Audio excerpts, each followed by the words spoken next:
And I think I'm live. Somebody shout me out in the chat room if you can hear me. Am I recording? Yes, I'm recording. Awesome. Well, it's a happy, slappy Sunday. I just tried to play a commercial, so if you heard dead air, that's what that was all about. But it looks like, for all intents and purposes, I'm live on etalk.tv and also live streaming on my channel, uh, AstroLunaChick. And you are here with me in this time and space, wherever you happen to be, and whenever you happen to be listening to me on etalk.tv. I didn't try to do that. That just happened. Oh my goodness. I hope everybody had a good week. Let's check out what's going on in the chats. I have a chat going in on etalk.tv. If you've registered and you made a little profile, you can go to the official etalk chat and have a little fun over there. And there's also a chat on my YouTube channel, which I'm just going to check over there right now. It doesn't look like there's anything going on. But anyway, if anybody, Bueller, could just make a little note in either one of the chat rooms just to make sure that you can hear me, because I'm not sure why I couldn't hear that commercial. But you know what? I'm going to play it again because it's one of my favorites. I'm really happy with the way I recorded it, and I think it sounds really cute. So I really want to play it. I want to see if it works. Um, bear with me. I'm gonna play this stinking commercial again. Hopefully it plays.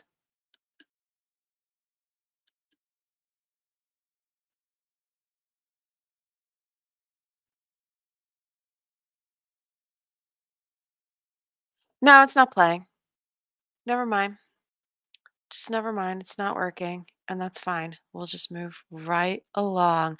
So I wonder if anybody has caught the last couple of shows, because I'm going to change up the format. Thank you, Lynn, ET. Lynn says she can hear me. So Lynn is on the YouTube chat. So jump in there and say hi to Lynn. Check her out. On eTalk. I still don't see anybody in there, but I will say hello anyway. Hello, chat. So if you caught my last couple of shows on Sundays, I've been just having so much fun with my radio show. And I did take some readings. I did do some live readings. I'm still working on the audio aspects of that. I think I downloaded a mixer. I'm not really sure, but I'm working on that. So I'm going to kind of take a break from the reading thing so I can focus more on the show itself and get a little more into the astrology, because that's what I'm here for. And that's what I love. But I feel like maybe my attention has been taken away a little bit, and it was my first couple of shows. Trying to get used to the technology, the streaming stuff, and it's a little distracting, but I'm getting better at it. It's getting to be a little bit more like a second nature. type of thing going on. So, as you'll notice, if you are on YouTube looking at the stream, you see my avatar with my little rainbow over my head. That's me. But I'm not going to share the screen today because, again, too distracting. And um, I just want to get into more of the flow of doing the astrology because there's some stuff I want to bring to the table today that I don't normally go into, and that is the asteroids and the fixed stars. So, with the fixed stars, we're talking about the constellations, not necessarily just the signs of the zodiac, but we're talking about the backdrop of the stars across which the planets move, and they provide greater context. And then when we add the asteroids, we really start to flesh out a greater depth of the theme that is going on. It's not just the planets, it's not just the zodiac signs. There's a whole deeper level that I love to share, to talk about. If you've listened to my podcast on YouTube, very, very lengthy and detailed, I tried to go into some of that stuff, but I want to bring it up when it's relevant. And I feel like it's relevant right now. Here we are in Leo season, and we're going to be looking at the actual stars in the constellation of Leo because they're very important this week. And I picked out a few asteroids that I feel are pertinent to what's going on um, regarding the nodes, most specifically the South Node in Libra and Venus, which is retrograde right now in the sign of Leo. So it stopped a few degrees away from the fixed star Regulus, which is in the constellation of Leo. And Regulus is the royal star, right? The lion, the king of the jungle. Um, so the stars in the constellation of Leo are very significant as Venus is retracing her steps backwards from about 29, 28 degrees of Leo, where she went retrograde, um, r- retrograding back. So it looks like she's going in reverse in the sky, and um, it's not actually that the planet's going in reverse, it's just that it slows up. It's very close to the Earth in its orbit, and it's very powerful. So don't be fooled. Retrograde um, planets are not weakened. They're just not functioning the way they normally would. And there is so much that we can, oh gosh, there's so much that we can use a retrograde for. So I am not of the opinion that, oh, because Venus is retrograde, you shouldn't start a relationship, or everything's going to go backwards, or it's going to be terrible, or your ex is going to come back, or blah blah blah. It's not true exactly, but that may be applicable to your chart.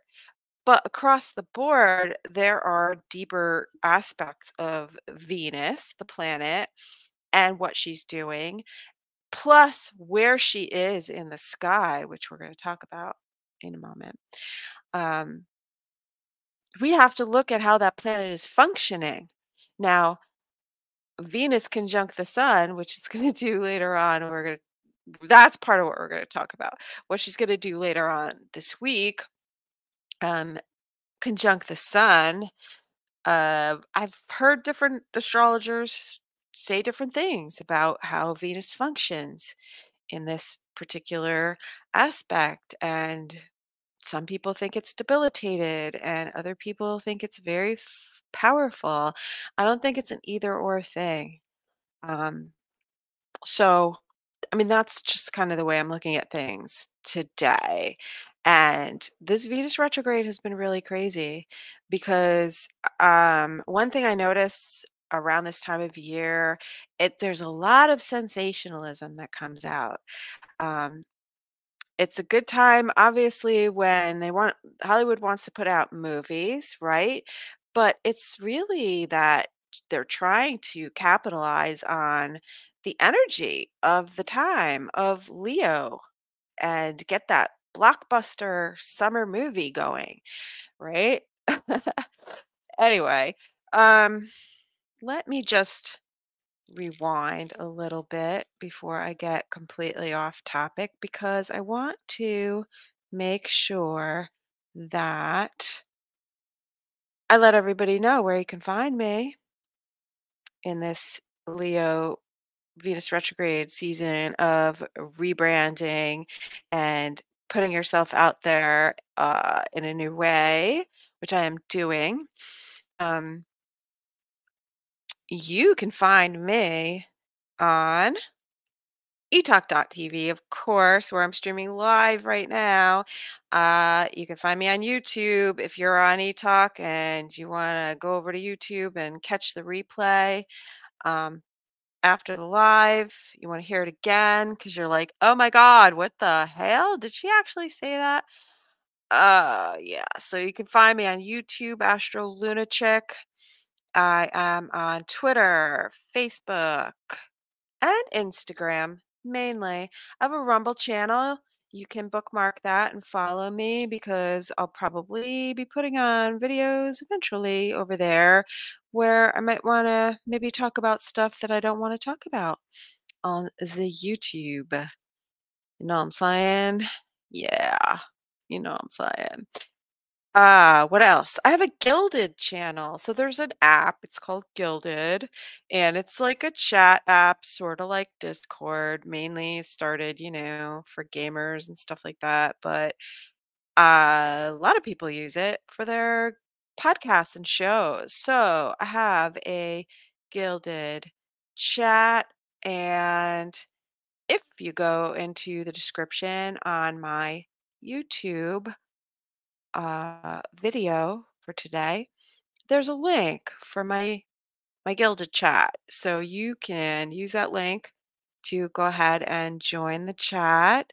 I will I haven't been in there a while, but this is where I really kind of like to post my celebrity news, my Hollywood stars, because one of my guilty pleasures, in addition to looking at the astrological charts of serial killers and true crime type stuff, I do love to look at celebrities.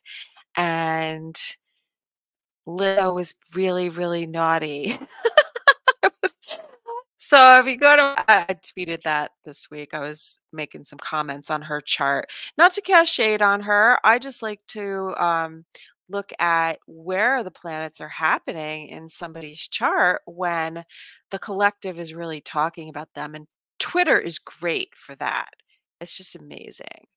I love it. So there's that. And because I have a Google number, you can actually call me and text me.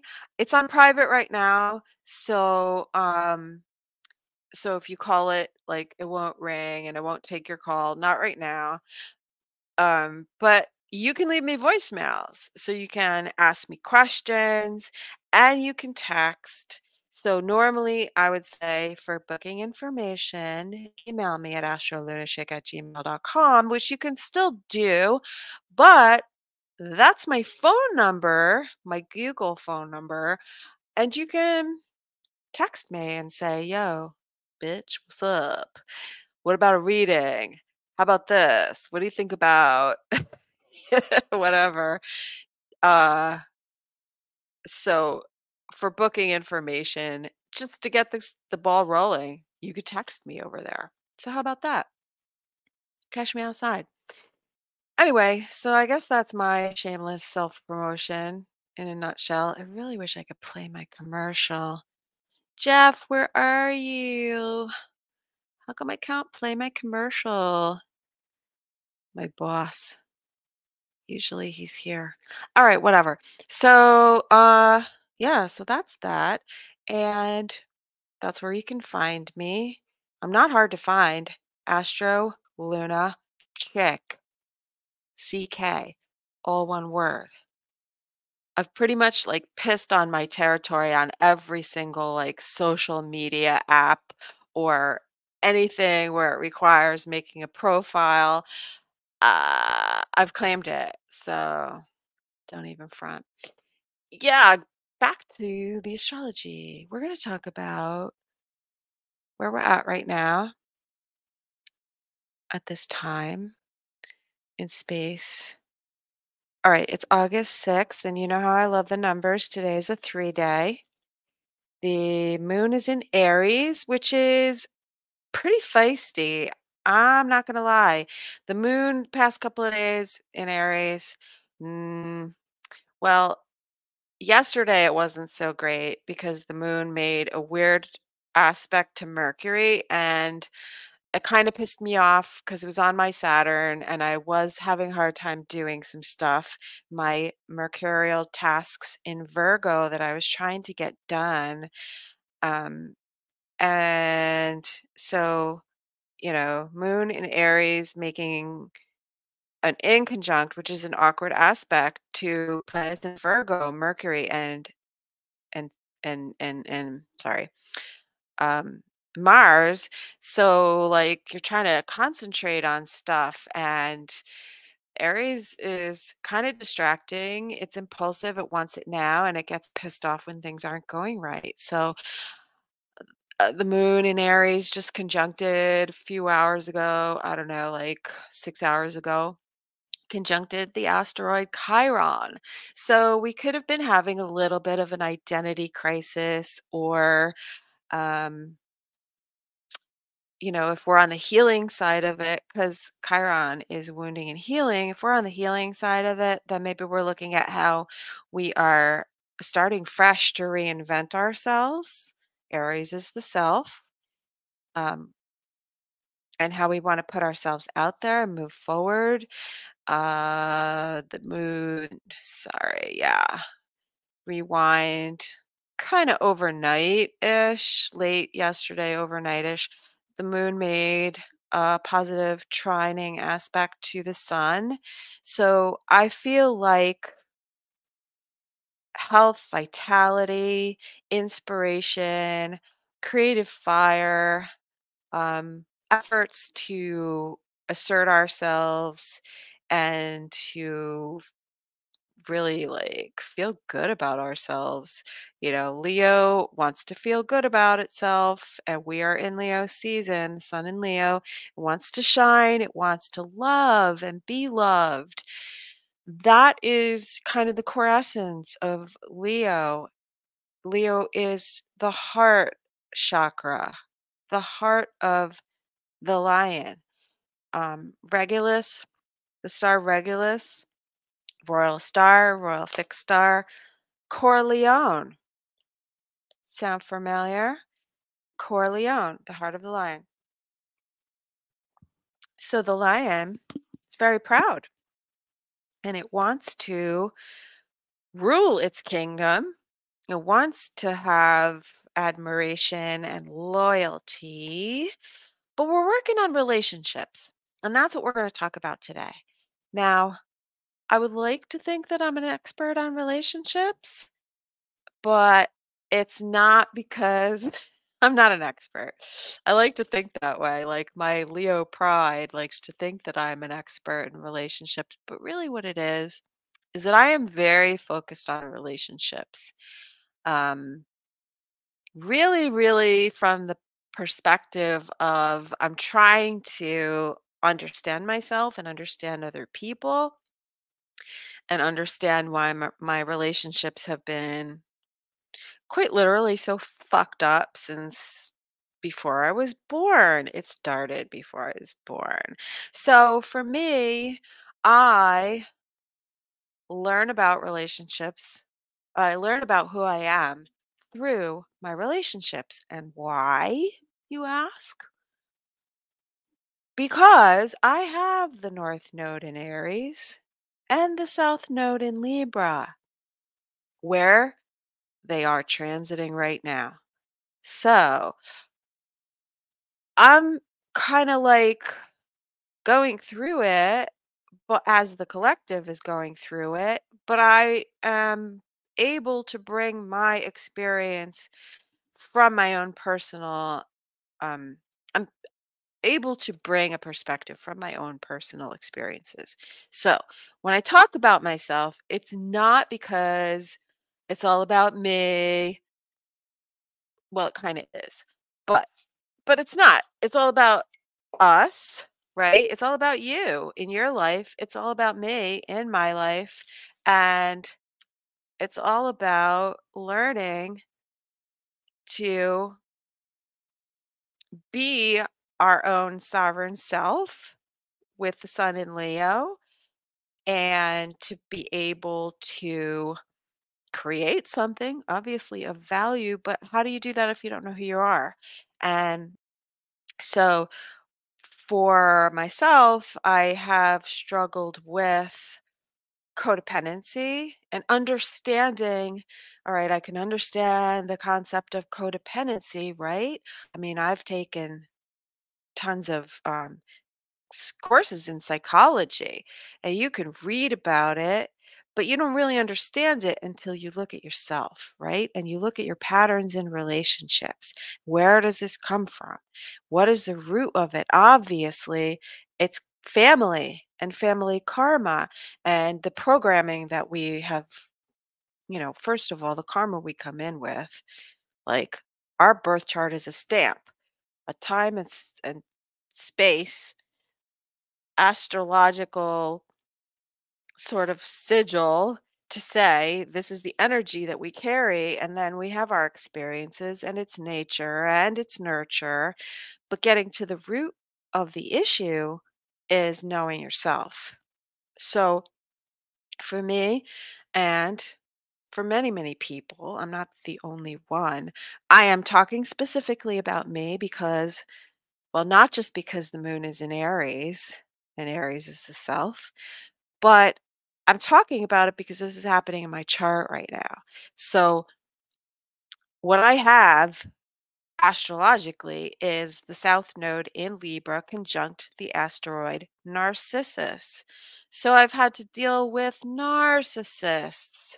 Oh my God, you have no idea. You have no idea.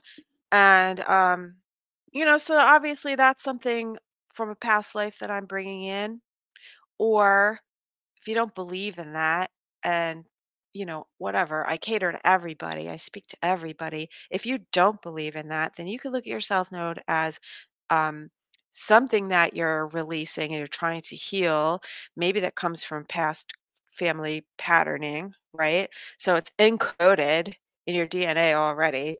That's your south node. So imagine my surprise when I found the narcissist right on my south node.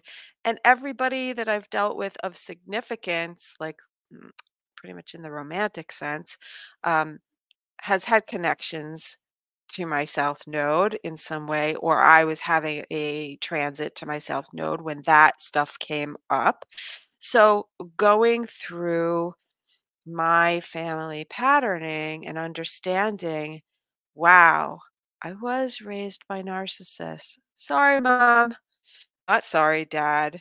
Dad is passed.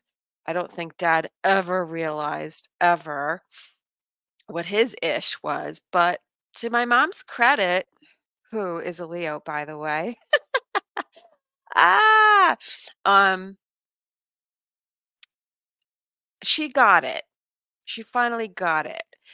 But I realize now how much of a crossroads I'm at, and collectively we are at, with the nodes moving into Aries and Libra, and the um, the nodes being squared by Pluto at 29 degrees of Capricorn, retrograde again, very strong, and it's really doing the freaking cosmic enema at the last degrees of Capricorn because we are working through oh god, lifetimes and lifetimes and centuries of the Capricornian archetype when it comes to patriarchy and fatherhood and government and family traditions and the roles of the mother and the father because mother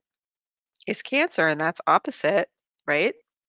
So if you look at the last new moon that we had, which was in Cancer opposite Pluto, it formed a grand cross. Now, don't tell me that there's no significance to, at this time, the rebranding of Twitter as X. What is the X? It is the cross. And so we were at a major it signaled a major crossroads, and the rebranding of Twitter as X was just a reflection of what is going on um, within the microcosm, right? As above, so below, as within, so without. So it's just reflecting what's happening on a much deeper, much more occulted level, really. Um, just interesting little things. Um, if you understand anything about astrotheology, then you understand that the cross that Christ was crucified on was the cross of the cardinal signs: Aries, um, Cancer, Libra, and Capricorn. Those are the beginnings of the seasons. So not to get too deep into any of that kind of stuff, but it's very significant. We have crossed a point of no return in a sense. It's affecting everyone differently, but I think we've all felt the crunch and the squeeze. There's been so much pressure with, let's say, the Venus retrograde when it was conjunct Mercury about 10 days ago, let's say. That was making an inconjunct to Pluto, awkward aspect, making also an inconjunct to um, Neptune, awkward aspect. Oh my gosh. So, like, if you have planets at the very end degrees of the signs, um, also that Mercury Venus was making a trine and a sextile to the nodes. So, what has been happening over the past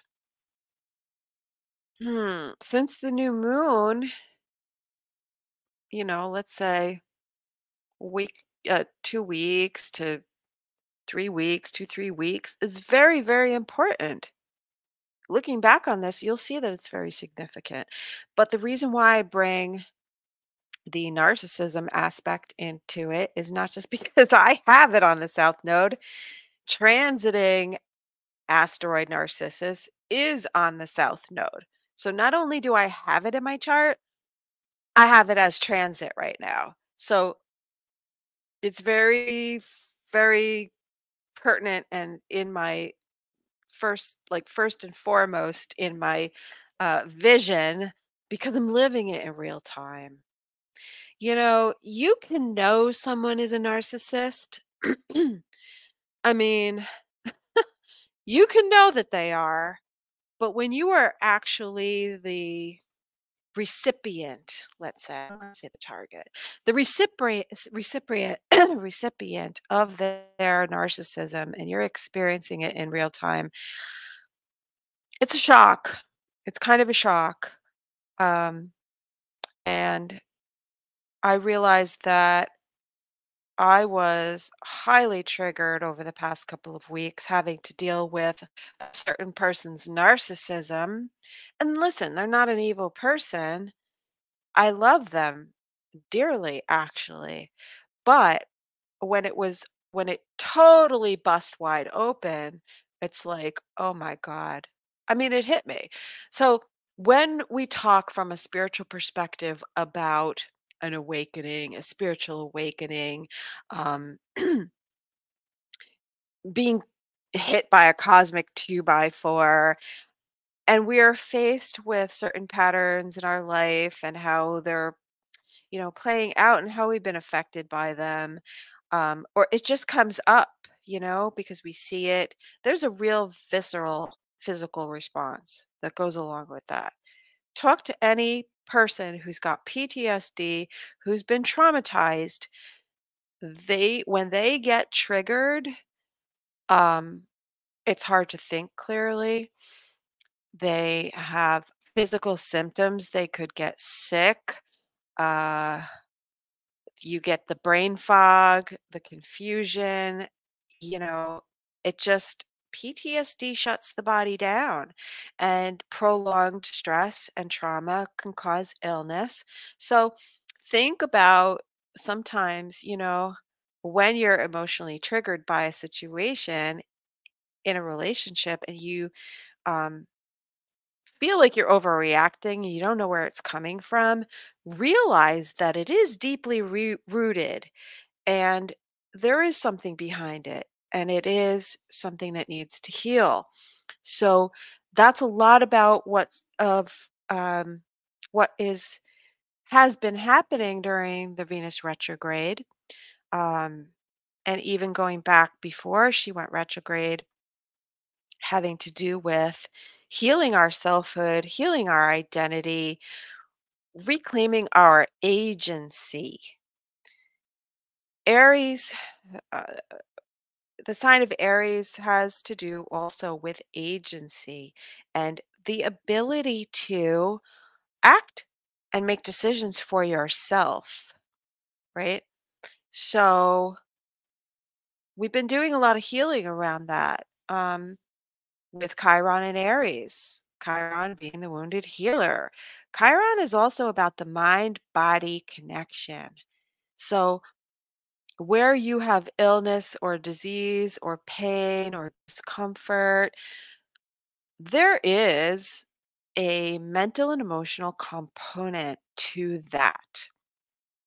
I was told by an energy worker years ago who was working on me, and she was really great because she explained to me how she was working through my, starting with the outer level of my aura and working down through the levels. And she said to me, you know, pain and disease start in your aura. So you come in maybe with something that's hooked into your aura, or something happens to you traumatic, it gets hooked into your aura, or I forget how she put it, like there's a hole in your aura, or whatever it is, it gets stuck in our aura first before it becomes physical, before it materializes into the body to um, to cause disease. So I thought that was very interesting. And with that sort of perspective, I have always now looked at my physical symptoms in correlation with my mental and emotional state. Because when I'm happy and, my mind is clear and free and um, my thoughts are positive and creative, um, I feel great in my body, right? But I know when I am not happy or even when I'm in deep contemplation about something, because you have to do that. You have to meditate on things that are painful in order to heal them, in order to get to the root of it. Um, if I'm going through something, let's say, with a narcissist, and I'm realizing, oh my God, there it is. That's it. I'm being confronted with it. Your mind goes to the judgment and I get this dialogue going in my head like, you did that. And because you did that, if I argue with people, I try not to do it anymore. I really don't as much as I used to. But that's that negative talk, whether it's negative self-talk or if you're negatively talking to another person because they're not in front of you and you can't berate them, but you berate them in your head. Oh my God, you're causing a psychic attack. And when I realized that that was a thing, I stopped doing it. And I catch myself now. Like, so whereas I have to analyze things in my head because my mental and emotional state has to do with air. I have an air moon in Aquarius. I have to analyze things. I have to get to the root of it. Um, but we want to be really cautious with our thoughts and where they go. You know, you have stuff come up, and you obviously have to recognize that it is a thing. Um, but we don't have to hold on to it, and we don't have to judge people. We don't have to judge ourselves. So the mind body connection comes up today. The moon in Aries is making a very, very nice aspect to Venus in Leo. So it really kind of is a good day to get out there, to create, to relate and create, because we're talking about Venus and anything having to do with performance. But it's a fresh start too.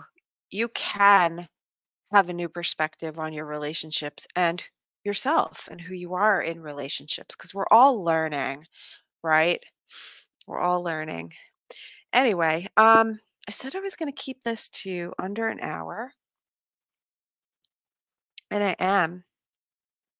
And I just want to take a second to look at the chat. Lynn, thank you very much for being in the chat. You are anchoring the chat single-handedly. You're awesome. So Lynn says, I wrote the other day in my notebook that I see myself in others, things I work to change. Knowing myself has been a long journey for me. Amen, sister.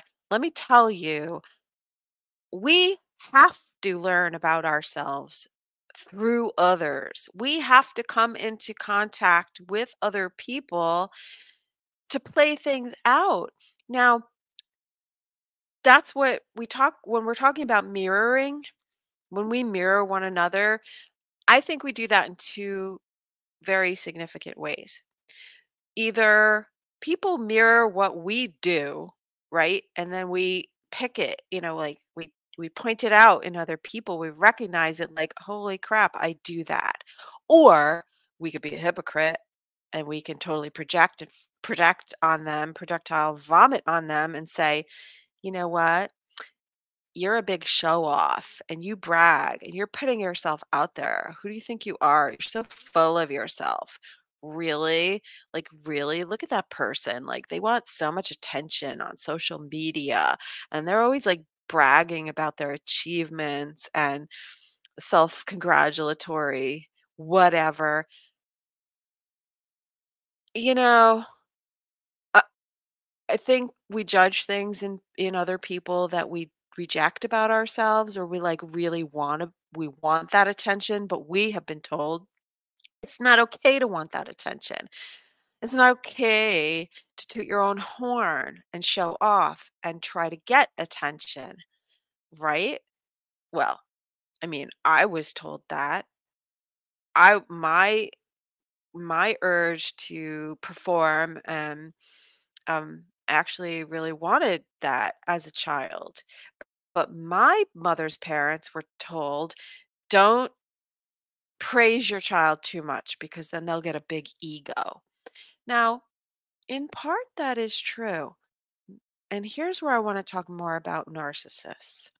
Now, there is a healthy narcissism, there is a healthy self love, um, and something very significant in the way that narcissistic personalities are formed is one of two ways significantly. Either they went through so much abuse and trauma that basically squashed their identity so much that they had to build a shell around them and build this persona that they were able to with which they were able to sublimate and suppress their guilt and shame and trauma and ignore it in order to function. So have a little compassion when you're looking at a narcissist, because um that narcissistic ego that seems to be so full of itself and self-focused um is really hiding a very, very wounded ego. And this is a coping mechanism. Now, I myself think of narcissism as a spectrum. I do think that there is hope for narcissists, but they have to really be humble and willing to change. And it usually only comes when they realize that their relationships are not functional, or something is falling apart in their life. Like if everything is working for them, they're never gonna address it. Like, let's say you got a CEO and everything in his world or her world exists to serve that ego, and no one ever confronts them with their shortcomings, so they never have to look at it. There's no repercussions because it's like, well, it's working, right? It's making money. People think I'm great. Well, maybe they do, maybe they don't.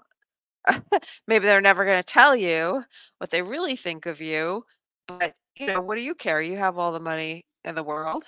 And then the other way, well, trauma is one way, but then the other way is being raised by parents who never force you to look at your shortcomings, who this child can do no wrong and they're amazing and they're so talented, and so praise is heaped on the child even though it's not true, right? Telling the child that they're special. Oh, you're here for a great purpose and you're so talented and you're special and you're not like anybody else. What does that sound like? I think we have generations, at least two, like a few of them, like not my generation, but everybody wins a prize. Every child is special. We don't want anyone to feel bad, so there's no losers. We have just created a whole generation of narcissists, like off the chain, and add in social media. Anyway, um, so you get where I'm coming from. So we are looking at narcissism, and so the Pluto square, let's say the South Node and asteroid Narcissus, we're as a collective, or personally, if this is in your chart, releasing this pattern of narcissism. And how do we release it if we haven't recognized it, if we haven't seen it, if we haven't encountered it, if we haven't been abused by it, if we haven't, oh my God, if we haven't had to cut out family members and walk away from friends because of it, um, like, how do you recognize the pattern unless you see it? And if you're seeing it in yourself, kudos to you. God bless. God bless. And if you have the courage to work on that and say, "Oh my gosh, I've I've been a narcissist all my life and I don't understand." And there's great, great therapists for that. Like, you really need that. You It's not really something that you're going to be able to talk about with your friends. You need a good therapist who's going to, if you're going to be honest, you just walk in there and say, "Listen, we don't need to talk about my childhood. I mean, we can. You don't have to start there. There's no needle in the haystack. I know what it is. This is what I want to work on.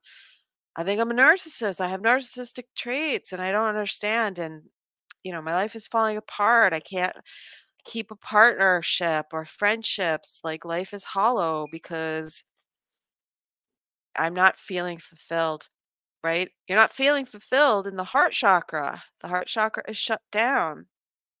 That's what this does. Narcissism does this. Um, because it's the inability to connect and receive, to give and receive love. So it's very significant right now because of Pluto, which moves very slow, squaring the nodes. It's definitely a time when this energy is available to move past the narcissism and to really recognize it on on a cultural level, on the societal level, because it's rampant. It's terrible. It's really something that we really have to look at. So that's very significant. And Venus, before it went retrograde, as it went retrograde, it sextiled the South Node, which was a release, sextiling the South Node and Narcissus, and making a trine to the North Node in Aries, um, really helping us to work on ourselves. I really think that that's great. These are great aspects. Those are very, very positive things. Now, what also looks exciting as the week goes on, as Venus moves along, um, Venus is going to make a conjunction. Well, first, it's going to make a square to Uranus, and that will be on the 9th. So that's, let's see, 7, 8, 9. That's Wednesday. Um, yeah, I'm not going to do a day by day. I'm just going to go through what's very significant. So we're really doing some transformation. We're really working on our North Node in Aries, which is we're working on ourself. We're working on a new beginning, let's say. Um, and that's today, the moon in Aries.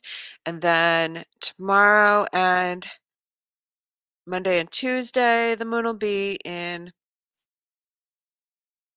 Taurus. So it's a little bit more stable, a little more gentle, kind of. Uh, but we've got the sun is making a square to Jupiter. So, I mean, that's not a bad thing. That's like, very, like, it can be over the top, but it's it's very optimistic. It's very expansive. Jupiter's expansive, and a square to the sun, it will cause action. So there is an expansion that happens and a truth coming through because Jupiter is the ruler of Sagittarius, which brings higher perspective and truth, looking at our beliefs, our self-worth, our um well, we could be looking at financial stuff too. There is something coming. There is stuff coming up, but that's not what I wanted to focus on today. I want to do personal and relationship stuff. So, if there's anything going on in the markets, I'm going to say it's probably Tuesday, Wednesday. Um, there's stuff coming up. It could be a big shock towards the end of the week or a big change or just like really wanting to break free because we're talking about now um let's see the yeah, okay. The 9th, Wednesday, Venus is going to square Uranus. So this can bring sudden changes. This can bring people suddenly into our lives or take them out of our lives. Um, Venus making a square to Uranus, it could be very unusual. I'd like to think that there's some crazy celebrity news coming up, and I am so there for it. Uh, Uranus is shocking and unusual. It's rebellious. It's causing great changes with our monetary system. We are moving from one monetary system to another. And um, whether you are looking at it from the perspective of digital currency or from the perspective of um, acid-based currency, like gold-backed currency, or, a lot of people that I know are very interested in Nasara Jasara. I'm not sure what to say about that right now. Like, I don't. It's been around for a long time. This is nothing new. And when I first started listening to podcasts, uh, there was no like Patriot stuff. There was no MAGA stuff. It wasn't that. Although the same characters are still around, they were talking about Nasara Jasara. Now, I kind of understand the concept of it. I'm not going to say it's good or bad or it's going to happen. It's not going to happen. But I wonder if this will start to come more into the conversation this week. Um, and I know that a lot of people, let's say, that follow, all right, politically leaning, right, that follow a particular I don't even wanna get into it because I just alright, I'm getting off track. But I think there could be some, like, big, interesting, shocking changes, news, um, if it has to do with financial, could be that or, a sudden change in financial circumstances. Yes, Lynn, UBI. So, there are a lot of things going on in the financial world that we're not aware of, okay? But if you're interested in that kind of thing, look at the BRICS nations. Follow what's going on. Um, that's all I have to say.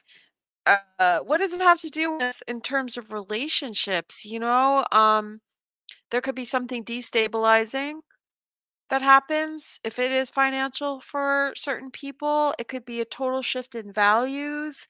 Um, I don't know. I mean, it really depends on your chart. I personally like Uranus energy. I really do. Um, because I love change. I love weird stuff.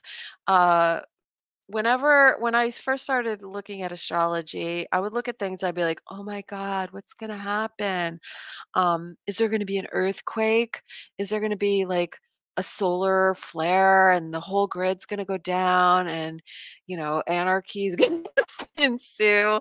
And instead of getting scared about that stuff, I realized after so many years, it never happens the way I think it's going to happen, first of all. And second, a lot of really great things happened. And this is what I've been seeing with the Venus retrograde. Now, the first pass of Venus squaring Uranus, I remember what was happening personally for me in my life. I really hope that that doesn't happen again for many, many reasons. And I'm going to go back and let you know exactly when it was.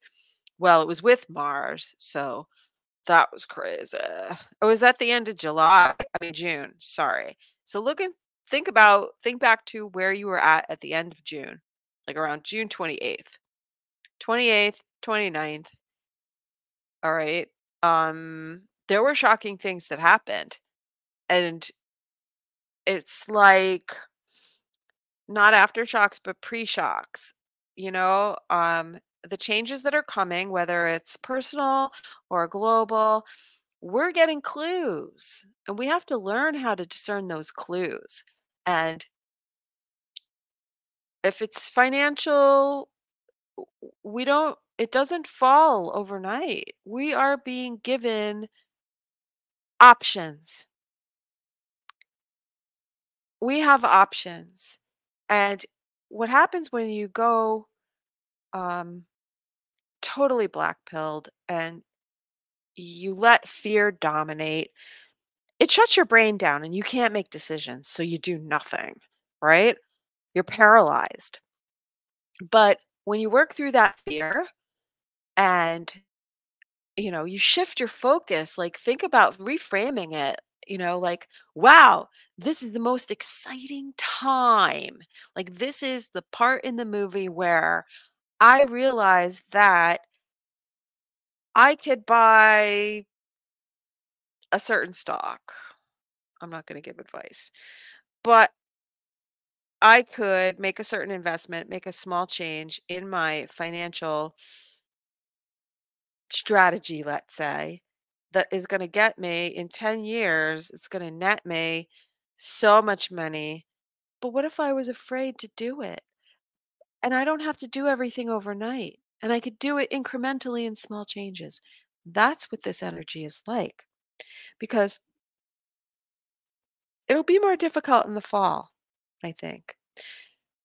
So pay attention to what you're getting right now, like in terms of aha moments. Um, my point being, Venus retrograde is going to hit the same degree that she was when she was direct um, at the end of June. She's going to hit that degree this week, only going retrograde, and she's going to conjunct the sun. Um, and you know what? It might not even be this week. Hold on. Let me make sure it's actually this week, within the next 7 days. Oh, yeah, it might be a little further out. But this is what we're moving towards.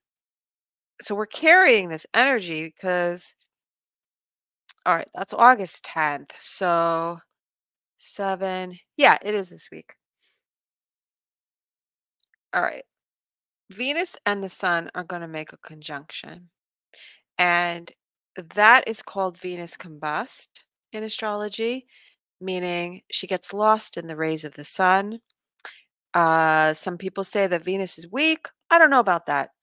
Maybe it's pretty strong because it's amplified by the sun. But when two planets are exactly conjunct, it's like their energy is fused together, so you cannot tell them apart. The sun, the ego, the identity, the life force, the spirit, soul, however you want to look at it or frame it, conjunct with Venus, like you will not be able to separate you from your values, from who you are, from your self-worth, from your relationships, and your love, because Venus is love. And we're talking about in Leo, the lion, the heart of the lion. It's not at the heart of the lion. The star that it's actually conjunct at 22 degrees of Leo is RAS ELASED BOREALIS. Now, I'm looking at right now, a website that I really love called constellationofwords.com. And you can see the stars of the zodiac, uh, the exact degrees. You can read about them. It gives you so much information. It tells you what the ancients knew that star for.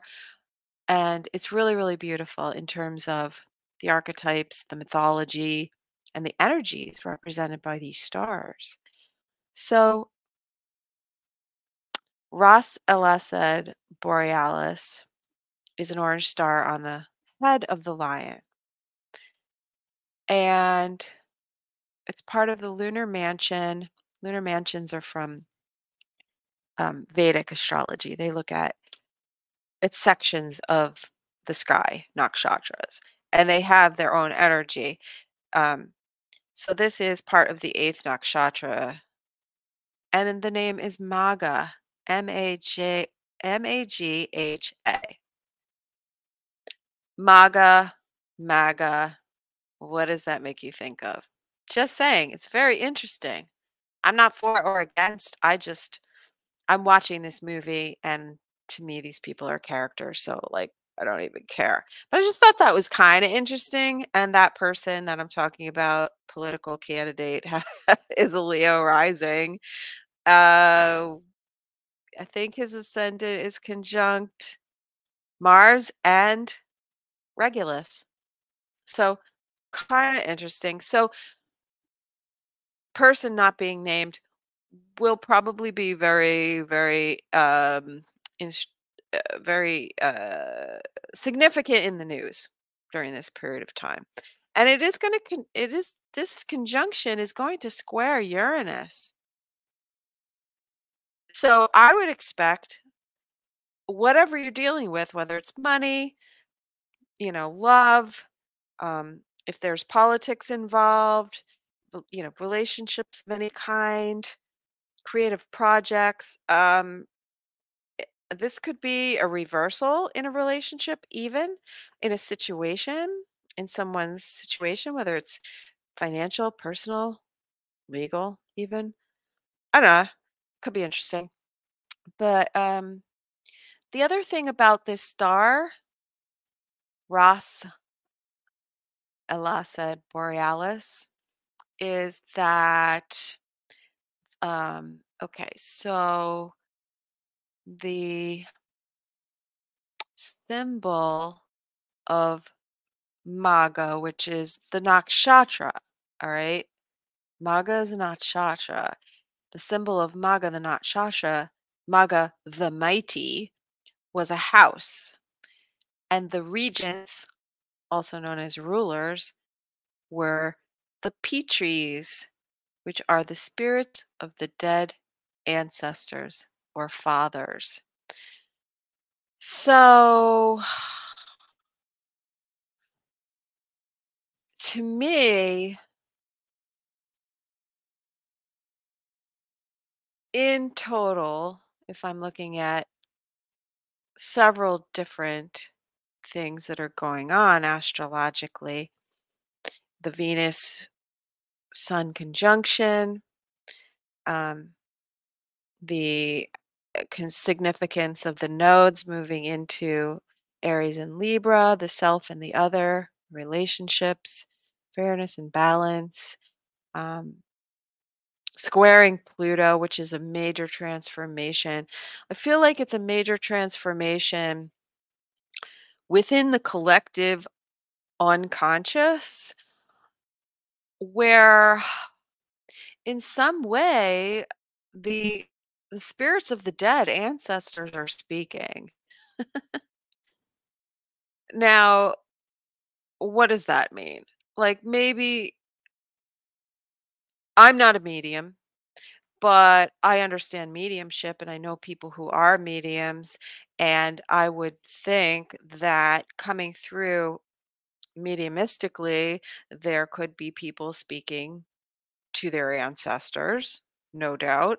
Um, but this could also be um, because of the energy of Uranus, there can be a sudden breakthrough in consciousness that causes a person to have a spontaneous experience of channeling or connection with the other side, whether it's their ancestors or not, um, as a part of a third eye awakening, Kundalini rising.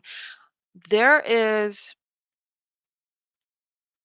I'm seeing some of the indications of Kundalini rising.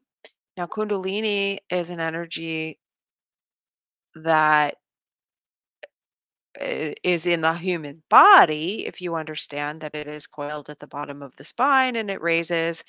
There's ways to make it raise, but forcing it to raise before your time or getting too much deep spiritual knowledge before you're ready, before you have a foundation, can send you off the deep end.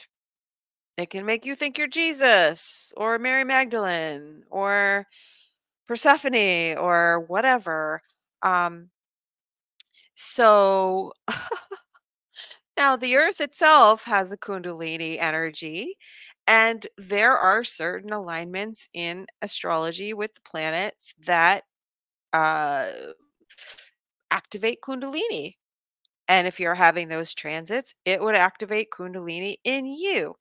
Now, a really great book by an astrologer that I love very much, Barbara Hand Clow, um, talks about the astrological correlations of the planets um, in with certain in your in you can come in with these certain configurations in your chart, or you can by transit have or progression have these things activated. And so she explains the astrological side of Kundalini awakening. And it's wonderful because it is actually a natural progress, a process. It is something that happens naturally in everybody. You know, you don't have to be a guru and meditate for years or be special to have your Kundalini activated. And it's not what everyone thinks it is. When it's natural and it happens organically, it is part of the life process. And there's certain milestones that are correlated with certain phases of the Kundalini rising. So it's really about understanding our power and working with our own energies, our own subtle energies. But there are certain things that we will experience collectively when we have like a massive awakening because there's a truth dump and everyone's suddenly aware that things are not exactly the way you thought they were. There's a massive awakening that happens every time we have certain alignments. And one of them is to Jupiter, transits to Jupiter, and um, that is part of the Kundalini energy because it is, uh,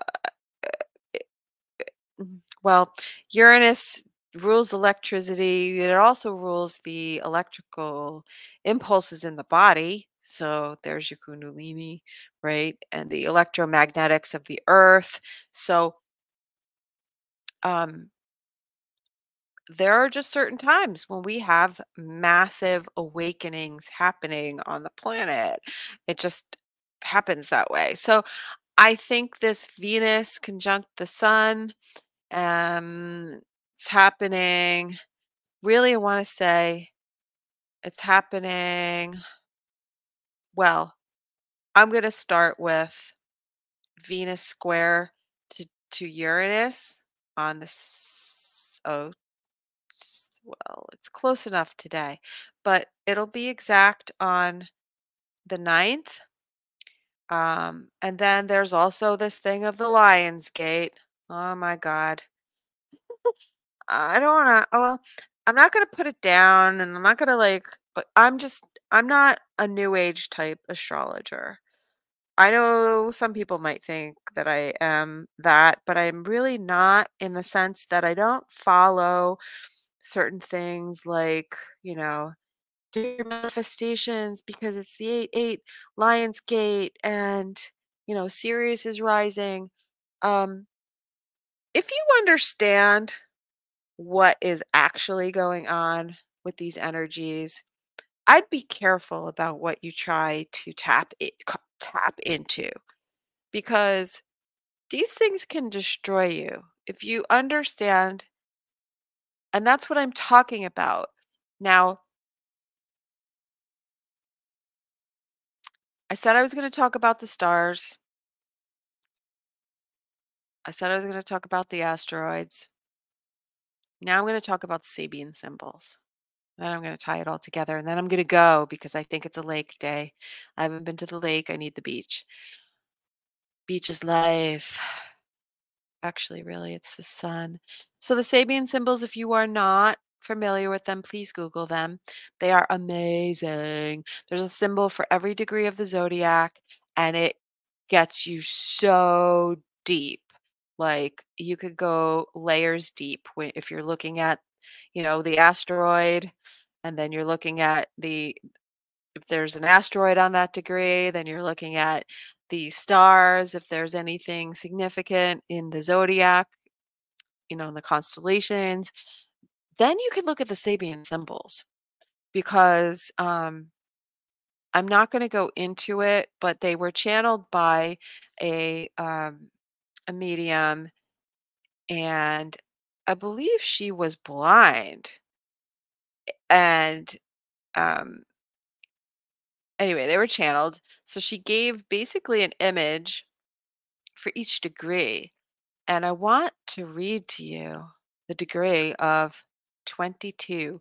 And I'm reading from mindfire.ca, which is, I think it's Dane Rudyard's website. But Dane Rudyard did an amazing work on the Sabian symbols. So you have the Sabian symbols, but then he really broke it down into phases and um, levels, and he goes into the exact degrees and their imagery and the symbolism. Anyway, so I'm going to read to you. All right. So in the Sabian symbols, we kind of round them up as we do with astrology. We round up to the degree. So like 21 would really be 22, or 20 would be 21. So I'm going to start with Leo 20, which would really, let's see. Yeah, that would be when the sun is at 20 degrees. It's 19 and so many minutes. We're going to round up to 20. That'll be on August 12th. And Venus will be at 21. So the sun and Venus will be hovering around these degrees. So I think these are very important. I wanted to read the degree before it because that's how the Sabian symbols work. You look at the degree of the planet, but then if you want to look at karma, where you're coming from, and the past life aspect of it, you look at the degree before it, then you look at the degree, and then you look at the degree after to see what direction the energy's heading. Um, so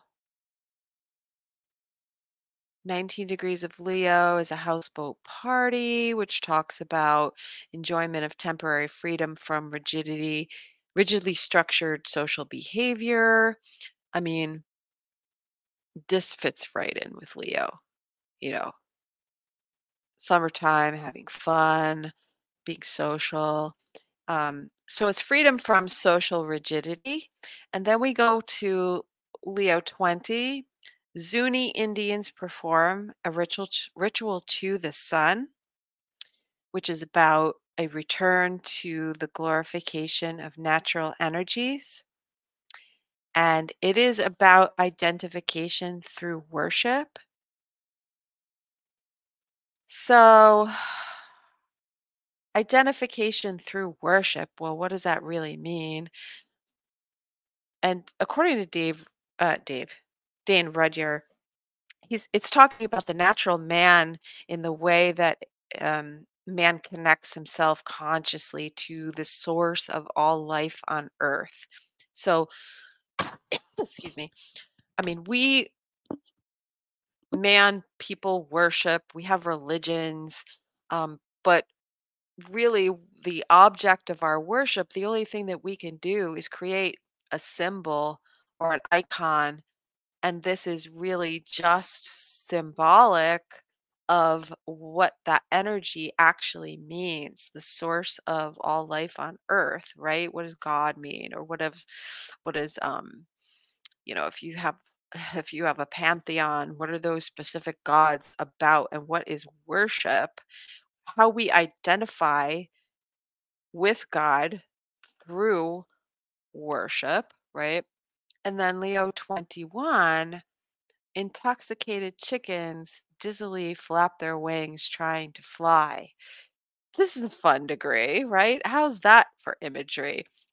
But the keynote for this particular degree says the often negative and at times ludicrous first experience with spiritual teachings.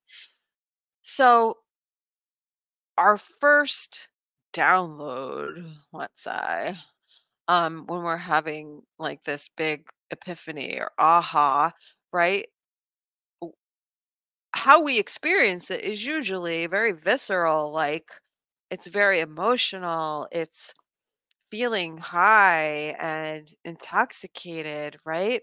And I just I'm gonna read more about this particular degree because this is the significant degree here, Leo 21, because it's where the Sun and Venus are going to conjunct. Okay.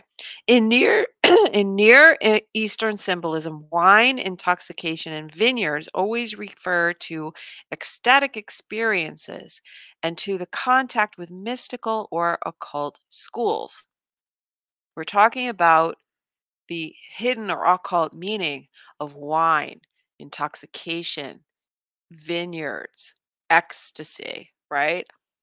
Um, so the chickens here suggest that we are dealing with human beings who are the standardized products of their culture and more or less undifferentiated specimens of a social norm, brought accidentally or prematurely to a mystical or occult experience. They usually react to them in a highly confused and dizzy manner. What reacts in them is the ego, and the ego can never fly, i.e., experience spiritually transcendental realities in an effectual manner. The first symbol of the 29th fivefold sequence of the Sabian symbols, my note, presents us presents to us a picture of the unsatisfactory way many people today, especially young people, approach what purports to be spiritual reality. The quote, food may be intoxicating, ex- a consciousness expanding, but the inner opening lacks depth and constructiveness, whether or not they produce what appears to be wonderful feelings. One may speak here of the danger of premature expansion of consciousness. So, very interesting. And I hadn't, in my notes, I had not made a note about Kundalini, but I noticed that when I was looking at the position of Uranus squaring the Sun and Venus, and Mars is going to be making a trine to Uranus. Um, we have had some, yeah. Uh, Also, Chiron is involved. According to Barbara Hand Clow, it's Chiron, Uranus, and Saturn are the three main planets that are instrumental in Kundalini awakening.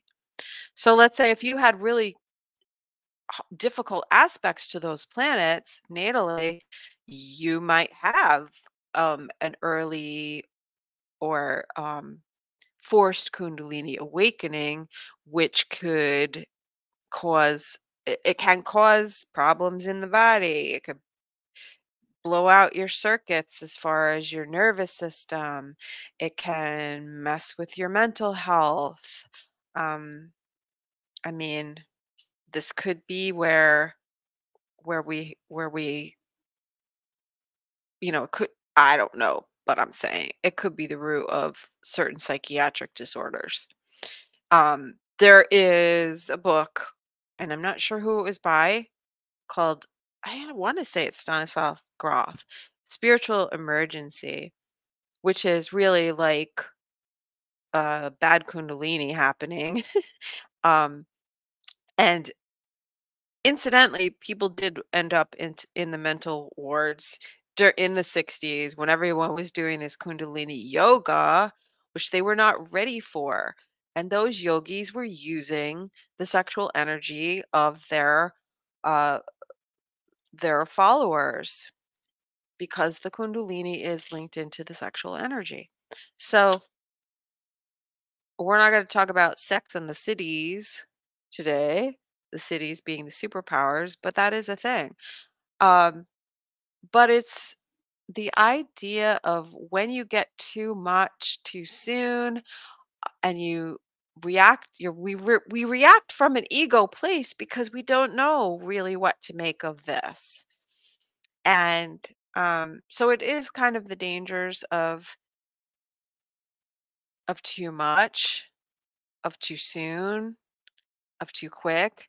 And this square Uranus makes me think that there could be some things going on with that. I think it was really, mm, I don't know. I think it is really something that we don't address in our culture, um, regarding what a true spiritual awakening looks like. And honestly, it looks like hell. It doesn't mean you stumbled across some videos and now you're like totally interested in, transcendental meditation and aligning your chakras. If you're not doing the heavy lifting, which is looking at yourself and doing the work on yourself, you can know a lot, you could read a lot. There's tons of people out there with very, very successful social media, YouTube channels, um, and they're known, as teachers, but they're sick inside. They're absolutely sick inside because they have not healed. So I don't know. I'm just very curious to see what this will bring. But, it's not a bad thing. I'm not saying that, Kundalini is going to blow out your circuits, but there is a great opportunity for um, expanding our consciousness when it comes to our understanding of our own egos, of our relationships, let's say, um, the narcissistic portion of it. I think that's happening on a societal level. It can be personal if it's happening to you in your chart. It's happening to me personally in my chart.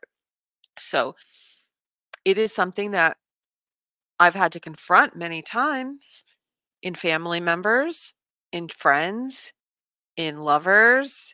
And it's very painful if you don't understand that you are being narcissistically abused. You will not understand why you have certain difficulties in relationships.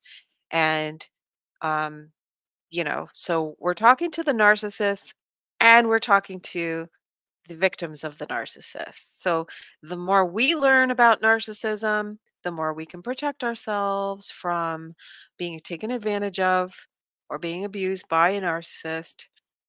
Um, I'm not, I mean, it really depends on the person's level of narcissism. I know that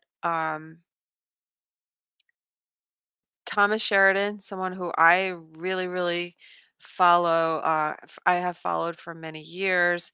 Um, he's a great author and he's got a YouTube channel too. He wrote a book called Puzzling People about psychopaths and narcissists. And when you understand what those traits look like, then you can see the red flags, um, and run far. I mean, his philosophy is no contact ever. But what if you have to? I mean, what if you work for that person and you have to until you find another job? Or what if that person is your parent or your spouse or someone that you deeply love? You can't just walk away. You actually have to, I think, finish out the cycle. You can just walk away. But I think finishing out the cycle and taking your power back can be extremely healing for you. So there are certain people that I will never speak to again, ever, because they're batshit crazy. And um, I know that they're a narcissist, so I know what I'm dealing with, and I know that they won't change. So, I've moved on. I'm not trying to get into that situation again with anybody, but I still have to deal with them. Um, but now I know. Now knowing is half the battle. And there are strategies for dealing with these people. Uh, yeah. So I just want to see if there's anything else I wanted to say about the actual star, where this part of the Venus star point. So Venus makes a conjunction with the sun, and it happens like I don't know every 8 years at the exact conjunction in her retrograde, I believe. That's the Venus star point, and it forms a five-pointed star if you're interested in looking at that. It's very, very interesting. It's not something that I've really studied in depth, but I do understand it. So we are having a Venus star point. So this is a point of the star, right? It would be good to look at the star, the actual fixed star. Um, so going back to RAS ELASED BOREALIS, what else can I say about that other than it's in the moon mansion MAGA, which is associated with, it's favorable for acts of disgrace, destruction, deceit, imprisonment, beating, burning, and poisoning when containing the moon. When containing the moon, that's the thing. Vedic goes by the moon. So it can be kind of rough, but what else? The people born with the moon here will be wealthy, religious, contented, well served, fond of life. So I don't know. You get the Leo themes of contentment and luxury, perhaps wealth. Um, yeah. Is there anything else more specific? I just want to make sure that I got it before I move on. Oh, all right. Well, so the stars in the lion's head, especially those close to the mouth, are known for speaking. The mouth of the lion. It roars and it bites, and the stars is known for it indicated those with an appreciation for language and a power of expression, but also those who may be heartless and cruel. So there could be a little bit of that going on, possibly. Uh, but once the planet Venus enters into the rays of the sun, it's very hard to get a handle on the planet until she starts to move further away from the sun, because um, combust is when it's exactly conjunct, but when a planet is too close to the sun, you don't see it in the sky. So that's considered for Venus being in the underworld. And Venus has two phases. She has her morning star and her evening star phase. And right now, she's coming out of her evening star phase, which means when the sun is setting, you see Venus in the west. So in her evening star phase, I feel like she's more soft and subtle. But in her morning star phase, when she's rising in the morning, in ancient times, that was considered a warlike aspect of Venus. So, and this is called Venus Lucifer. So Lucifer meaning the light bringing, not meaning Satan. It's not the same thing. Um, when she's visible, uh, that's when she's more powerful, right? So being visible as a morning star is perhaps more, I don't know, is she being more yang? Is she being more external or um extroverted? Um but anyway, those were the times in ancient times when Venus was thought to bring war and conflict. So I feel like the first part, my point is, I feel like the first part of the Venus retrograde up until the beginning of August here in the first week of August until Venus goes within the rays of the sun, and then I feel like it starts to flip the script. So think about what your experience has been so far with the Venus retrograde. I think it's going to change. So I know somebody who recently started a relationship. they knew this person, but it kind of got cozy when around the retrograde time. And I said to him, watch around this time how things change. So, like, I think they may be getting closer. I think they may be feeling like like it started out as a flirtation and getting to know one another, and now it seems like it might be going to a deeper level. But we have to be mindful that this is a process that's going to play out, and the first part of the retrograde, where Venus is retrograde until she meets the sun, is going to be different than when she starts to pass the sun. I feel like we might be seeing a more shadowy side of Venus. And I'm wondering what will come up when we see Venus squaring Uranus. That could be shocking. I mean, this could be suddenly we're getting married, or suddenly we're breaking up, or we're getting a divorce. Um, Or I've had a sudden breakthrough and I realize why my relationships have not been working. And now I kind of know like what area to target, or how I can change these things, or my perspective has changed. I'm waiting for somebody else to make the decision. Uh yeah. I don't know. Will it bring more exes from the past? I just had an ex boss follow me on Twitter, and I thought I had blocked that SOB. What a jerk. Um, I know he was kind of like stalking low key at one time. I think he followed me under one of his under one of his accounts, and I blocked that one.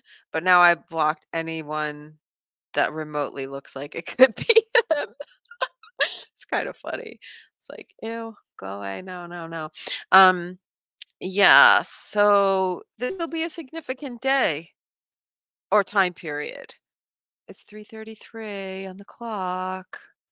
That's very interesting. Means I should probably go. I'm having so much fun though. Thanks for playing along. Um, all right. So what else? I just want to see if am I finished talking about this fixed star in Leo? Do, do, do, do, do. What else? Properties, credited with the properties of conveying higher spiritual gifts of the logos to those men who are able to conceive them. Primitive natives, the star may become a danger if bound up with a poorly placed Saturn or Neptune. So this is saying like, yeah, there could be some other aspect. If there are other aspects going on, it could be difficult. Severe psychological depressions are indicated, even possible suicide. So let's say this happens. This is a transit that's happening to somebody who has difficult, and it's aspecting their planets, which are in a difficult configuration with Saturn or their Neptune, then they would experience this part of this effect.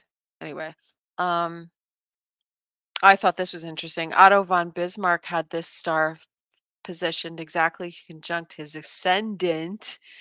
I don't know if this person is listening, but I know somebody who Bismarck is very significant to. Now we know his rising sign. Very interesting. But what is significant about Otto von Bismarck is that it is thought that this configuration in his chart played a part in um, giving him his mental and verbal superiority. So I hope you're getting a flavor for what's going on here. On one level, um, we've got the ancestors coming through. We got a lot of things going on here. It's why astrology is complicated. It's not all, oh, the sun is conjunct Venus, the love of your life is coming through, or you're going to be a star. Maybe you will. I don't know. Um, the house of the ancestors is very interesting. So, um, I also find the Sabian symbol Very interesting. Again, mindfire.ca if you want to look up the meaning of the degrees of your planets. It's just really amazing. It's really wonderful. So, we're looking at having a healthy respect for spiritual practices, spiritual information, uh, and the expansion. What are the consequences of premature expansion of consciousness? So, all in all, if I could tie this together, I feel like maybe sometime around this time period of August 8th, 9th, 10th, 11th, into the 12th, 14th, the sun is square. All right. Yeah. So Venus is going to square Uranus first, and then the sun's going to square Uranus by the 15th. So this to me says there's radical changes and there's very shocking information coming our way. Um, and when it comes to the revelations that are happening with our collective, like let's say specifically in the United States within politics, this is all very interesting because there's so much information now on the internet that people are able to access that used to be very fringe. Um, but the truth about certain things are coming out. Like the truth about our reality. Like look at the congressional hearings on UFOs and disclosure and stuff like that. We have crafts, we have bodies. All right, there's so much more to that story than many people know. So think about the people that are hearing it for the first time who are being given permission to like believe in these things. And they get on the internet, they get on Twitter, and they're totally red pilled. Boom, head exploding, right? That's difficult. That can be difficult because a lot of what I know today, I've learned over 15 years of here's a little tidbit, here's a little bit. And why? Because I asked for the truth. I asked God for the truth, and then everything came unraveling. Oh, Terry Joyce, you're here. Hi. Thank you for popping by Not My Rabbit Hole with Terry Joyce. Please check her out. She is super funny and she has so much interesting, like, backstage information when it comes to this weird pocket of the internet that I hang out in. Um, of a lot of, so, like, this is where people end up when they get red pilled and they're suddenly realizing that, oh my God, all this stuff that people have been saying that I've been laughing at them um, all these years is really true. And now they have permission to believe it because the government told them, all right, whatever, you need permission. Go ahead. I don't care. I don't care as long as you have the truth. So then people end up on people's channel like Terry Joyce. That's Tere, Terry Joyce. Not My Rabbit Hole. Go check her out. She is going to school for journalism, which I think is fabulous because and I would just say that Terry, you've been doing investigative journalism for so long, right? Because that's just who you are. It comes naturally to you. But then to go to school and get an education, to have that backing behind you, that's kind of what I did with astrology. So, like, I understood psychology and counseling and stuff like that through astrology before I went to school and studied psychology and learned about certain things, pertaining to how to work with people within a counseling setting. So although I don't have my degree, um, I have a background, as I like to say, and I have a very much a passion when it comes to these particular topics. So I don't know what's gonna happen this week. I have a feeling that like there's gonna be like more huge bombshells, and people are gonna end up on channels like Terry's, um, because like we've had the goods all along. We've just been waiting for the rest of the people to catch up, and that's cool. It's whatever. Um, but it's all very interesting, and I think we're all just gonna have a really good time with it. I love I kinda like the direction I see things going in, even though there's a lot of fear out there. Um, I like to reframe things instead of like, "Oh, look what they're doing now." I like to say, "Look, okay, so this is what they want to happen. We are a consensus reality, and consensus is changing. So weigh in, weigh in on where you're at. And you know what? The only thing you can control is your little corner of the galaxy, right? Your little part of the world, your own, you know, sovereign kingdom, your own self. So you do what you do, you do what you can do to prepare. You network with people of like mind, very, very important, which is why you need to get the psychopaths and the narcissists out of your field because they will drain you.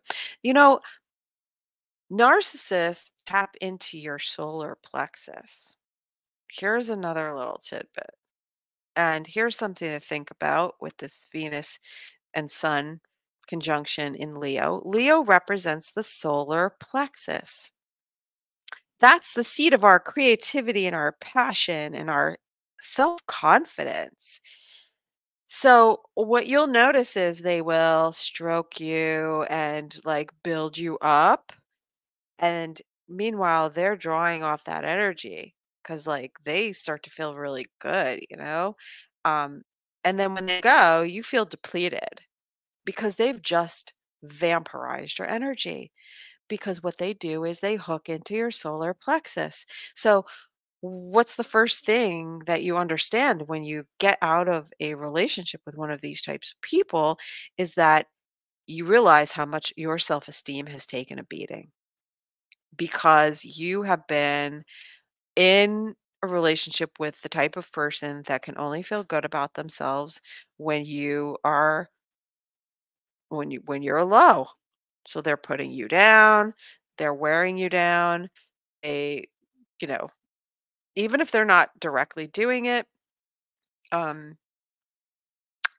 you're not getting the validation and the feedback response that you would from a healthy partner or a healthy friend or a healthy parent.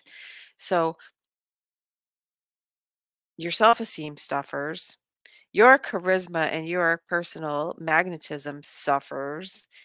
Um, the best thing that you can do is cut that type of person out of your life, or, you know, if you have to deal with them, just be aware that there is a wearing that happens on your own self-esteem. Oh my god, I said I was gonna keep this to an hour. Ah, anyway, I don't know. I'm having a hard time with that. There's just so much to say.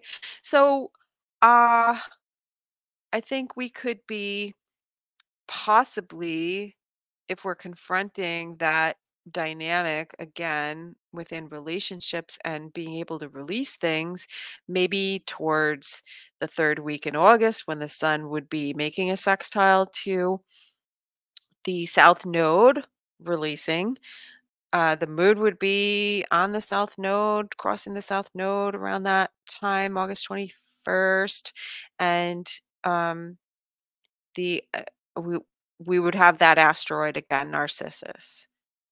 Narcissus would be triggered again. So, you know, if that's not happening to you, I'm glad for you.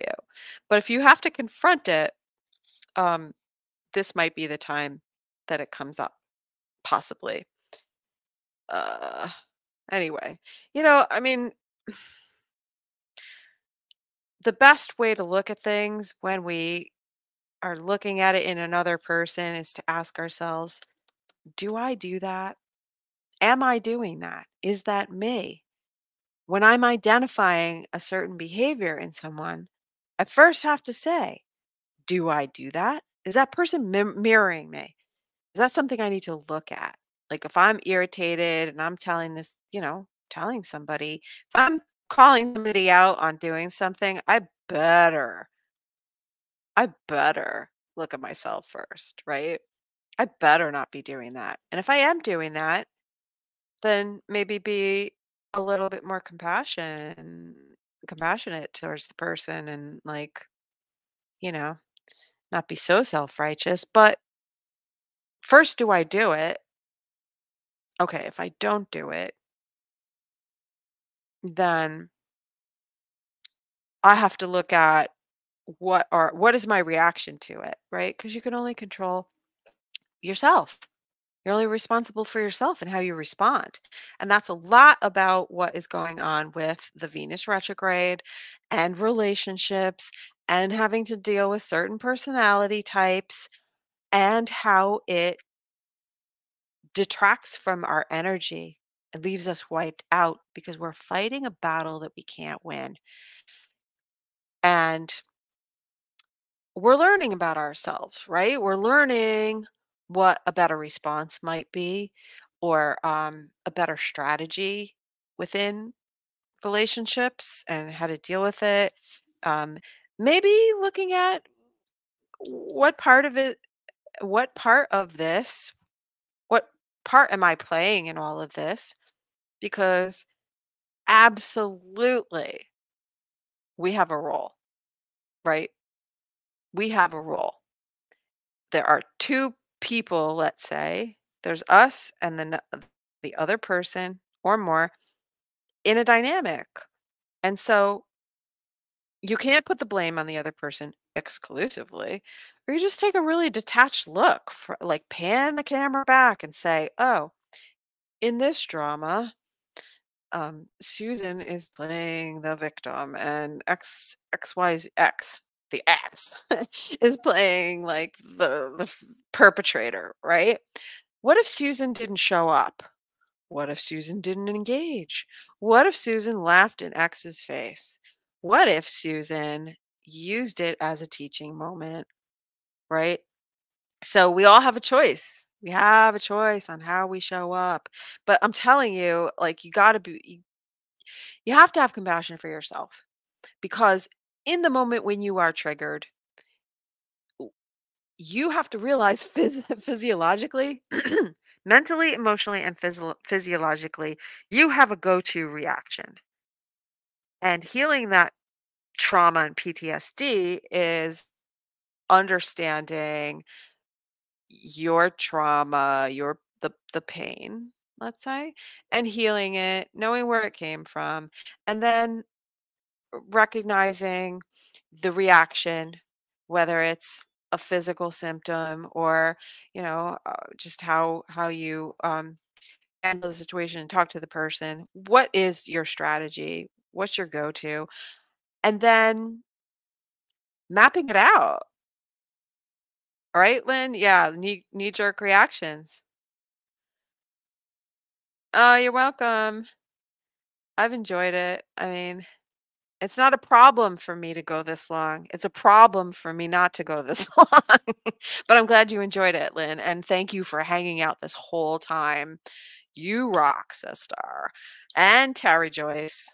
I'm so happy you came in. That's awesome. Yeah, so that's I think what we're kind of going through with the Venus retrograde and this week and really through to the end of the month. Not really seeing anything else very, very important going on that I have to talk about. Though I could go on forever. I really could. Um, okay.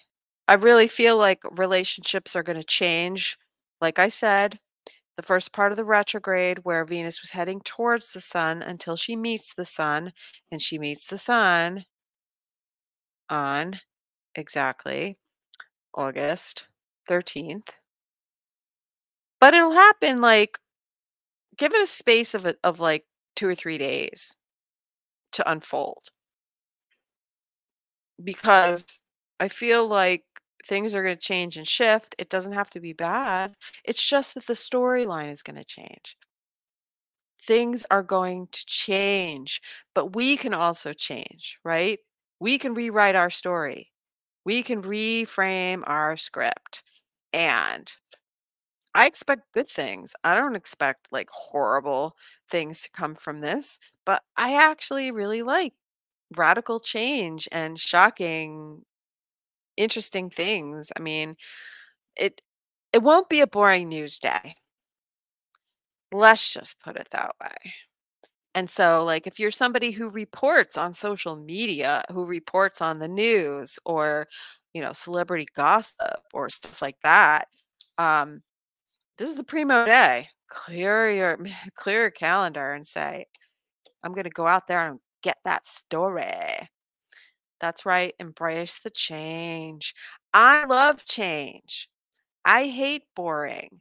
Like some people really, really like it to stay normal and even copacetic and just stay the way it is, even if it's not normal and it's, you know, dysfunctional, but at least it's not change. I like change, but change happens whether you like it or not. And this is one of those aspects because it's Uranus and because Uranus is a wild card. It could be anything. I don't know.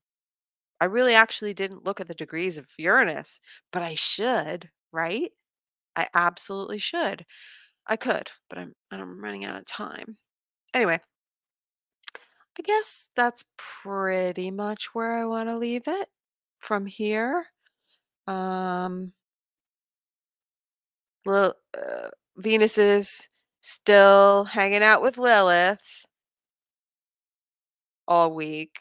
Lilith is kind of a crazy bitch. She's jealous and she doesn't like your success. And the reason why she's giving you a hard time is because she wants to be you. She doesn't want to see people happy or successful. Um, she's jealous. She don't like it, right? Like that's the person who's gonna like come over and crap on your timeline because you have a lot going on and they got nothing going on. That's all this weird like Lilith stuff. Lilith is shadow, and in Leo, it's the shadow of Leo, right? Like jealous of someone else's success, wanting to bring them down, make them look bad, or to suck up their energy. You know, I like I like martial arts. I like that kind of perspective because if someone throws a punch and you dodge, you've just dissipated that energy. If somebody throws a punch and you block them or you throw a punch back, you're returning their energy. But there is no fight if we choose not to fight, right? So that goes back to what I said before about how you respond, how we respond, how we show up. And honestly, um I think this is all going to show us this week that we've leveled up.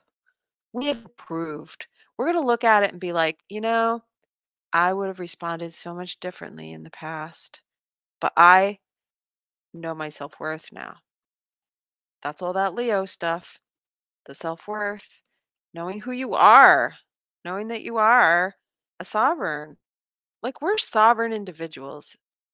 So when you look at the news and you see things happening and the way they report it is like, oh my God, like it makes you feel like the world is ending or that, we're all going to be like eating tuna out of a can.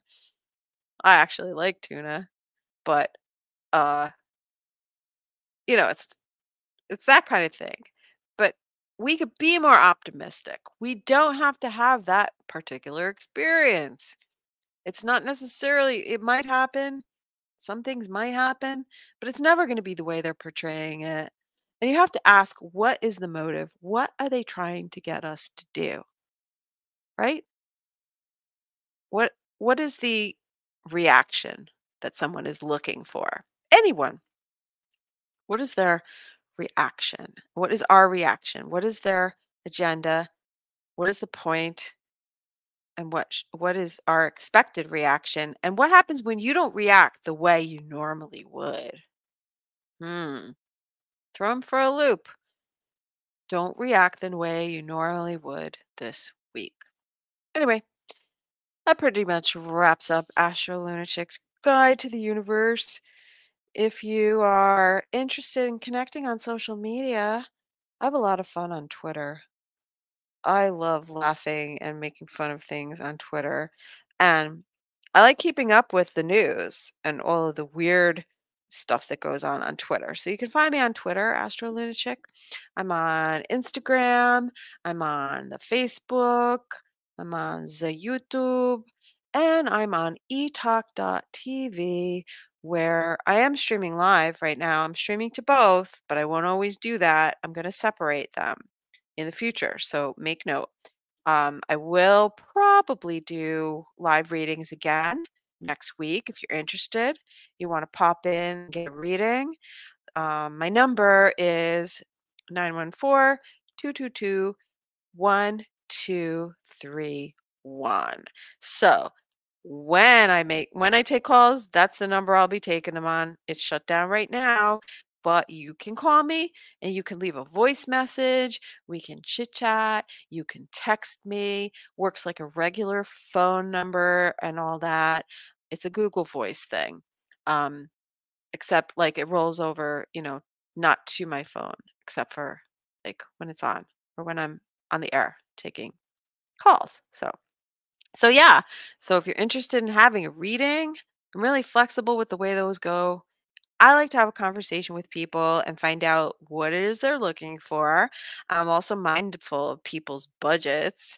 Um, so I can tailor it to exactly what the person is needing. And I'm old fashioned. I like to talk on the phone. But you can text me. It's cool. I don't mind. Um, so yeah, 914-222-1231. If you want to connect with me, you can also email me at astrolunachick@gmail.com. Usually that's what I tell people. If you want to book a reading, email me. But honestly, I've had people just DM me on Instagram or Twitter or whatever, um, and say, yo, how does it work? Uh, yeah. So anyway, I'm flexy. I can accommodate many different needs. Um, yeah, so etalk.tv, I do the live thing, and the YouTube. If you're on etalk listening, I'm on YouTube also. I've been live streaming there because I want to connect those two. I'm creating a bridge. Yeah, like a rainbow bridge. And Jeff, I want to know why I couldn't play my commercial. Dang it. All right, I'm out of here. Thank you so much for everyone who showed up in the chat, everyone who has been listening, and yeah, follow, like, subscribe. Take care. See you later. Bye bye. Ciao for now.